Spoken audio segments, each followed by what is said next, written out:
Hello everyone, स्वागत है आप सभी का मेरे चैनल पर।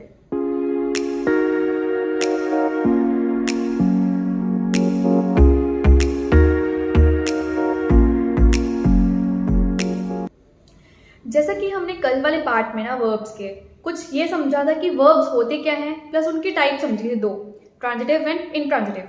आज हम उन्हीं ट्रांजिटिव वर्ब्स की कुछ एक्सरसाइजेस करेंगे। जैसा कि मैंने आपको बताया था कि ट्रांजिटिव वर्ब्स में एक इनडायरेक्ट ऑब्जेक्ट्स होते हैं, एक डायरेक्ट ऑब्जेक्ट्स होते हैं। तो इस एक्सरसाइज में आपको क्या करना है, यहाँ पे कुछ सेंटेंसेस हैं, आपको डायरेक्ट ऑब्जेक्ट और इनडायरेक्ट ऑब्जेक्ट को आइडेंटिफाई करना है। चलिए स्टार्ट करते हैं। So first sentence is the mother told the story to her children. Mother ने स्टोरी अपने बच्चों को बताई। मदर ने स्टोरी अपने बच्चों को बताई। तो बताइए क्या कौन सा डायरेक्ट है, कौन सा इनडायरेक्ट। सबसे पहले ये फाइंड करने के लिए ना आप उस सेंटेंस में वर्ब को आइडेंटिफाई कीजिए। इस सेंटेंस में वर्ब कौन सा है? टोल्ड। कौन सा है? टोल्ड। क्या बताया होगा? कुछ बताया ही होगा ना, स्टोरी। तो हमारी यहाँ पे जो स्टोरी है ये क्या हो गया? और हर चिल्ड्रन क्या हो गई? इनडायरेक्ट। नेक्स्ट सेंटेंस पे चलते हैं। The principal gave our monitor a prize. Principal ने हमारे मॉनिटर को क्या दिया? प्राइज। इनमें से वर्ब कौन है? गेव। एक तो आवर मॉनिटर ऑब्जेक्ट है और एक प्राइज ऑब्जेक्ट है। तो अब कौन सा क्या है देखिए। आवर मॉनिटर, मैंने आपको ये भी बात बताई थी कि जो इनडायरेक्ट ऑब्जेक्ट्स होते हैं ना वो ज्यादातर क्या होते हैं? Persons, living beings. और जो प्राइज है ये नॉन लिविंग थिंग है ना, तो ये क्या हो गया? डायरेक्ट। सो प्राइज हमारा क्या हो गया? डायरेक्ट। और मॉनिटर क्या हो गया हमारा? इनडायरेक्ट। और मैंने एक बात ये भी बताई थी कि इनडायरेक्ट ऑब्जेक्ट हमेशा डायरेक्ट ऑब्जेक्ट के आगे आता है। सो यहाँ पे ये रूल लागू हो रहा है, बट यहाँ पे भी डायरेक्ट ऑब्जेक्ट है जो वो आगे आ रहा है। तो इनडायरेक्ट ऑब्जेक्ट के आगे क्या आ गया? टू। देख सकते हैं ना, टू आ गया। समझ आई बात? अभी नेक्स्ट सेंटेंस पे चलते हैं। He bought a book for his son. Bought यहाँ पे क्या आ गया? वर्ब। एक अ बुक और his son. Sorry. So book है हमारी कौन सी है? Direct object. और हिज सन हमारी क्या आ गया? इनडायरेक्ट। आ गई समझ? ठीक। ये हमारे नेक्स्ट टॉपिक पर जो है transitive verbs with an object and a compliment. अब देखिए, आप सोच रहे होंगे ना कि कॉम्प्लीमेंट क्या होता है। पहले तो इसे इस वर्ड से, ये भी कॉम्प्लीमेंट है, कंफ्यूज मत कीजिएगा बिल्कुल भी। ये वाले कॉम्प्लीमेंट का मतलब है किसी की प्रेज करना, और इस वाले का मतलब है ये सेंटेंस में थोड़ा मीनिंग ऐड कर देता है, सेंटेंस को बिल्कुल कंप्लीट कर देता है। ठीक है, ये कोई वर्ड भी हो सकता है, वर्ड भी हो सकता है, एक सिंगल वर्ड, या फ्रेज भी हो सकता है। फ्रेज हमारा ग्रुप ऑफ टू और थ्री वर्ड्स। ठीक है, तो अभी आगे हम चल के देखते हैं। वैसे जो इन जनरल कॉम्प्लीमेंट होता है ना, इन जनरल कॉम्प्लीमेंट होता है वो वर्ब के आगे ही आता है, वर्ब के बाद आता है, और जरूरी नहीं उसमें कि ऑब्जेक्ट होता है। ठीक है, वो अकेला भी हो सकता है। बट यहाँ पे हम क्या कर रहे हैं? ट्रांजिटिव वर्ब पढ़ रहे हैं। क्या पढ़ रहे हैं? Transitive verb. हमारे ऑब्जेक्ट का होना जरूरी है, क्योंकि क्या है? Transitive verb. अगर हम ऑब्जेक्ट ही नहीं लगाएंगे वो तो इंट्रांजिटिव वर्ब बन जाएगा। ठीक है, अभी आप ना कॉम्प्लीमेंट को ऑब्जेक्ट के साथ कंफ्यूज मत कीजिएगा। बहुत बच्चे होते हैं, मतलब बहुत ऐसे केसेस आए गए हैं कि ऑब्जेक्ट को किसी सेंटेंस में आ जाता है कि ऑब्जेक्ट आइडेंटिफाई करो या कॉम्प्लीमेंट आइडेंटिफाई करो। तो आप कैसे कर सकते हो? देखिए, ऑब्जेक्ट का मतलब भी क्या होता है? ऑब्जेक्ट का मतलब ये होता है कि उस पर किसी एक्शन का प्रभाव पड़ रहा है, किसी एक्शन का प्रभाव पड़ रहा है। ठीक है, बट कॉम्प्लीमेंट क्या है? सिर्फ एक एडिशन है। क्या है? सेंटेंस की एक एडिशन है, मतलब सेंटेंस को पूरा करने के लिए हम कॉम्प्लीमेंट लगा देते हैं। इस पे कोई प्रभाव नहीं पड़ता, बस उस एक्शन की, उस सब्जेक्ट या ऑब्जेक्ट की थोड़ी एडिशनल इंफॉर्मेशन ऐड कर देता है। ठीक है, फॉर एग्जाम्पल अभी मैं आपको ऑब्जेक्ट और कॉम्प्लीमेंट के डिफरेंस बताती हूँ। जैसे कि he is a boy, he has a pen। वो एक लड़का है, वो एक लड़का है। उसके पास पेन है, ठीक है। अभी इसमें से आप बताइए कौन सा ऑब्जेक्ट है, कौन सा कॉम्प्लीमेंट है। अभी इज हमारा यहाँ पे क्या है, वर्ब, और हैज भी हमारा यहाँ पे क्या है, वर्ब। अभी इज यहाँ पे कि लड़का है, क्या किसी एक्शन का इस वर्ब का इस पे कुछ प्रभाव पड़ रहा है? नहीं, कुछ भी नहीं पड़ रहा, बस सिंपल एक स्टेटमेंट है कि हाँ जी वो एक लड़का है। तो ये क्या है हमारा कॉम्प्लीमेंट।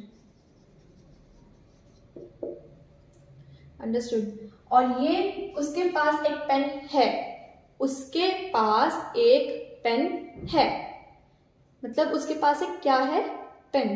ही हैज है पेन, क्या है, पेन। सो ये क्या हो गया हमारा ऑब्जेक्ट, ये क्या हो गया हमारा ऑब्जेक्ट। अंडरस्टूड। और एग्जांपल्स के साथ चलते हैं अभी, रुकिए। जैसे I offered her an anklet, I offered her an anklet. इसमें ऑब्जेक्ट क्या है सबसे पहले तो चलो ऑब्जेक्ट का भी छोड़ो, पूरे के पूरे सेंटेंस ही लेके चलते हैं। आई है जो, ये क्या है, सब्जेक्ट। ऑफर्ड यहाँ पे क्या है, वर्ब। हर उसको, किसको ऑफर किया, उसको। सो ये क्या हो गया, ऑब्जेक्ट। अभी बस ये तो सिंपल चीज है कि क्या ऑफर कर दिया उसको, एंकलेट। उसको ऑफर कर दिया मैंने उसको ऑफर कर दिया, बस ये हमारी एडिशन हो गई। क्या ऑफर कर दिया, तो ये हो गई कॉम्प्लीमेंट। देखिए इस एंकलेट पे, इस पे कोई असर नहीं पड़, ऑफर का एंकलेट पे तो कोई असर नहीं पड़ रहा ना, ये तो बस एडिशन हो गई हमारी। अंडरस्टूड, समझ आई। हमारा नेक्स्ट टॉपिक है मोड्स ऑफ वर्ब। देखिए जो वर्ब्स है ना, मूडी है, मतलब चंचल है, कभी इसका क्या मूड होता है, कभी हम जैसे ही है, हम जैसे कभी दुखी होते हैं, कभी बिल्कुल खुश होते हैं, कभी रोने लग जाते हैं, अलग अलग मूड्स होते हैं हमारे। वैसे ही वर्ब्स के भी अलग अलग मूड्स हैं, ठीक है। तो अभी हम इसके मूड स्टडी करते हैं, इसके क्या क्या मूड्स हैं, ठीक है। देखिए जैसे, चलो वो बात तो अलग रह गई कि इसके क्या मूड्स हैं, बट इन हमारी लैंग्वेज में, इंग्लिश लैंग्वेज में मूड्स ऑफ वर्ब्स का क्या मतलब है कि जो वर्ब्स है ना सेंटेंस में क्या एक्सप्रेस कर रही है, हमें क्या एक्सप्रेस कर रही है, क्या बता रही है, ठीक है। इन जनरल जो वर्ब्स होती हैं हमें एक फैक्ट बताती हैं या एक सिंपल स्टेटमेंट होती हैं, सिंपल स्टेटमेंट बताती हैं किसी के बारे में भी।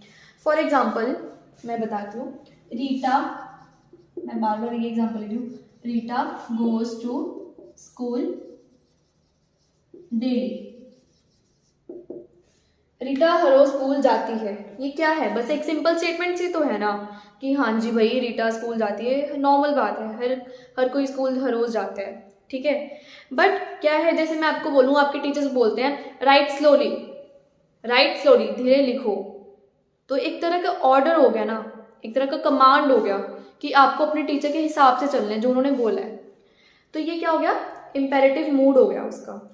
तो आइए अभी मैंने आपको थोड़ी सी एक ब्रीफ एक्सप्लेनेशन दी थी, अभी अच्छे से इसके टाइप समझते हैं। सबसे पहले है हमारी इंडिकेटिव मूड।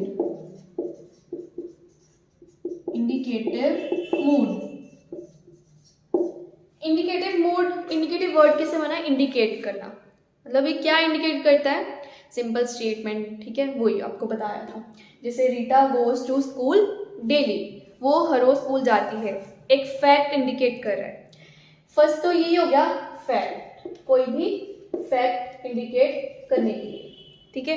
सेकेंडली अगर आपने कुछ क्वेश्चन भी पूछना हो, फॉर आस्किंग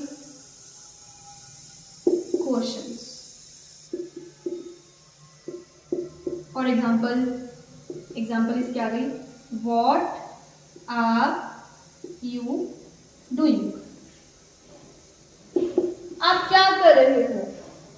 इसके आपको 2 पॉइंट समझ आ गए, एक तो फैक्ट पूछने के लिए, मतलब सॉरी फैक्ट बताने के लिए, कोई सिंपल स्टेटमेंट बताने के लिए, या क्वेश्चन पूछने के लिए। अब तीसरा है, जैसे सपोज कीजिए हम कोई भी एक स्टेटमेंट को सपोज कर रहे हैं, किसी भी बात को सपोज कर रहे हैं, सपोज मतलब मानकर चल रहे हैं कि वैसा होगा, बट उसकी 100% प्रोबेबिलिटी नहीं होती, ठीक है। तो उसमें हम क्या ऐड कर देते हैं, इफ। क्या आ जाता है वो वाली सपोजिशन स्टेटमेंट्स में, क्या आ जाता है, इफ। इफ मतलब अगर। जैसे सपोज कीजिए इसमें आएगा if it rains today, if it rains today I stay है। अगर आज बारिश हुई तो मैं यहीं रुक जाऊंगा। अगर आज बारिश हुई, मैं अगर पे क्यों ज्यादा एम्फेसिस दे रही हूं, क्योंकि अगर से हम पता चल रहा है कि हम सपोज कर रहे हैं ऐसा होगा, ठीक है। तो ये भी एक फैक्ट बन गया ना, एक सिंपल स्टेटमेंट बन गई हमारी कि हाँ अगर बारिश हुई तो मैं रुक जाऊंगा, अगर बारिश हुई तो मैं रुक जाऊंगा। तभी क्या, कौन सा मूड होता है, इंडिकेटिव मूड। समझ आई बात, कि मैं अगर बारिश हुई मैं यहीं पे रुक जाऊंगा। अंडरस्टूड। सेकेंड काइंड है इम्पेरेटिव मूड। सो इम्पेरेटिव मूड में क्या होता है, जो वर्ब्स होती हैं हमें क्या बताती हैं, क्या एक्सप्रेस कर सकती हैं। एक तो कमांड या ऑर्डर, जैसे कि मैंने पहले भी बताया कि टीचर्स हमें क्या बोलती हैं, राइट स्लोली, राइट नीटली। इसका मतलब वो हमें कोई कमांड या ऑर्डर दे रही हैं कि हाँ जी मेरे हिसाब से करो, मेरा कहना मानो, ठीक है।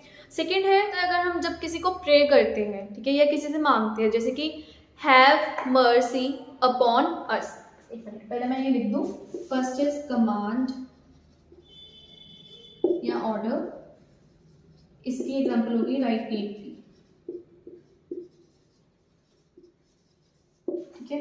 सेकेंड है prayer, have mercy upon us. Mercy मतलब तरस, मतलब हमारे पे तरस खाओ, हमारे पे तरस खाओ। किसी से यही हो गया ना, हम मांग रहे हैं कुछ कि भाई हमारे पे तरस खाओ, ठीक है, तब ये हो गया इम्पेरेटिव मूड। और थर्ड क्या है, जैसे हम किसी को सहानुभूति देते हैं ना, सहानुभूति देते हैं, किसी को एनकरेज करते हैं, किसी को सिंपैथी देते हैं, तब जैसे कि example take care of yourself, take care of yourself. मैं किसी को कह रही हूँ, अगर सपोज कीजिए टेक केयर ऑफ योरसेल्फ मतलब अपना ध्यान रखिए, तो किसी को हम क्या कह रहे हैं, सहानुभूति दे रहे हैं, किसी की चिंता, किसी के प्रति चिंता शो कर रहे हैं, ठीक है, तब क्या हो गया, तब भी हो गया हमारा imperative mood. So it is to encourage, show sympathy.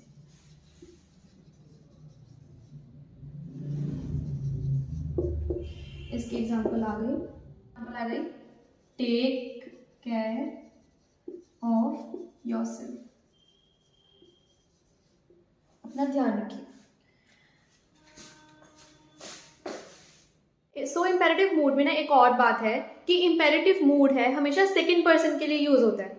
कैसे, अब जैसे मैं आपको एक कमांड दे रही हूँ कि राइट स्लोली, ठीक है, तो मैं आपको दे रही हूँ, किसी सेकंड पर्सन को दे रही हूँ, तो इसमें हमेशा क्या यूज होता है, second person.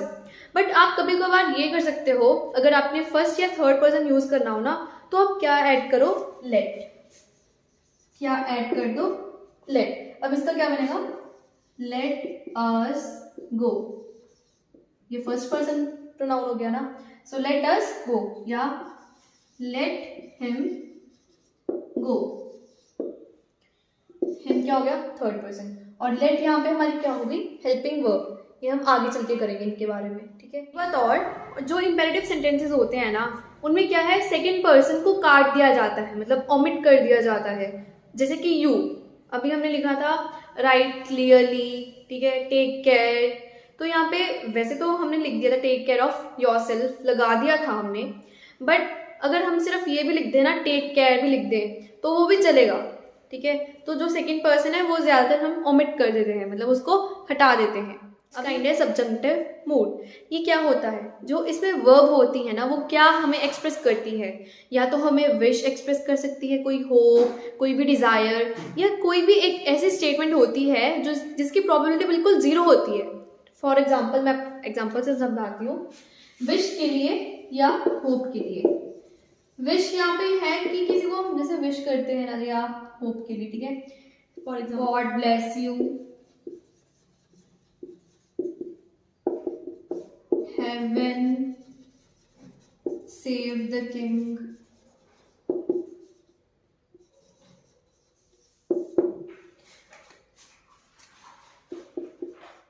God save him. अब यहाँ पे जो गॉड ब्लेस हिम थे, ये क्या हो गया हमारा विश होगी। हेवन सेव द किंग, ये हमारी होप है, ठीक है। गॉड सेव हिम, ये भी हमारी क्या हो गई, होप या विश, ठीक है। अभी नेक्स्ट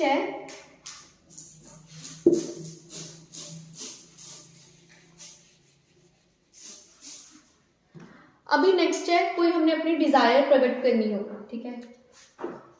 इसकी एग्जांपल होगी फॉर डिजायर के लिए, जैसे I wish we had more money. ये एक डिजायर हो गई, एक इच्छा हो गई कि काश मेरे पास और पैसे होते, ठीक है। अभी कुछ एक ऐसे स्टेटमेंट जिसकी प्रोबेबिलिटी बिल्कुल नामात्र हो, for example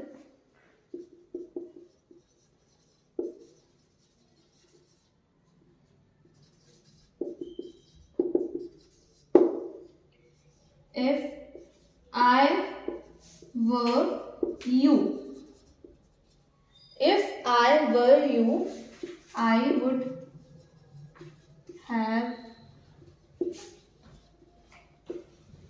have never done that.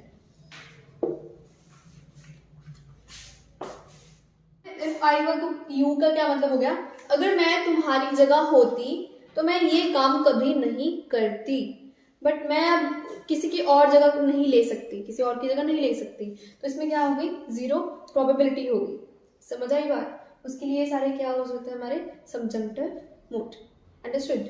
अब जैसे आपने देखा ही होगा कि किसी वर्ब के तो आगे एस और यस लगा होता है और किसी के नहीं, तो इसका क्या चक्कर है मैं आपको समझाती हूँ। अब जैसे हम सब्जेक्ट्स लेके चलते हैं, सिंगुलर सब्जेक्ट्स लेके चलते हैं। सिंगुलर मैंने आपको बताया था, तो सिंगुलर सब्जेक्ट्स के अंदर क्या आ जाते हैं, सिंगुलर नाउन्स या सिंगुलर प्रोनाउंस। अभी उनकी एग्जांपल जैसे सिंगुलर प्रोनाउंस की,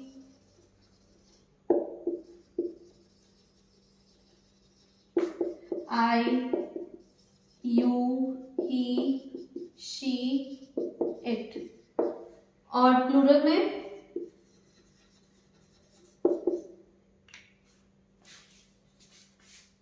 दे, वी और यू सिंगुलर भी है प्लूरल भी है। और सिंगुलर नाउन तो आपको पता ही है, जैसे आप किंग ले लो, किंग है सिंगुलर नाउन है, प्लूरल क्या बन जाएगा, किंग्स, हीरो, हीरोज। समझ आ गया। तो ये सारे जो सिंगुलर प्रोनाउंस है ना या सिंगुलर नाउन्स, इनके आगे जो इनके साथ वर्ब लगती है उनके साथ हम एस और ईएस ऐड कर देते हैं, बट किसके साथ, हमेशा सिंगुलर के साथ। बट यहाँ पे दो एक्सेप्शंस हैं, आई और यू। आई और यू हम सिंगुलर, अगर यू को सिंगुलर में लेके चले और आई भी सिंगुलर है, तो इनके आगे जो भी वर्ब आएगी ना उसमें कभी भी हम एस और यस ऐड नहीं करेंगे, कभी भी एस और यस ऐड नहीं होगी। Example, I go to temple, you fly kite. समझ आई।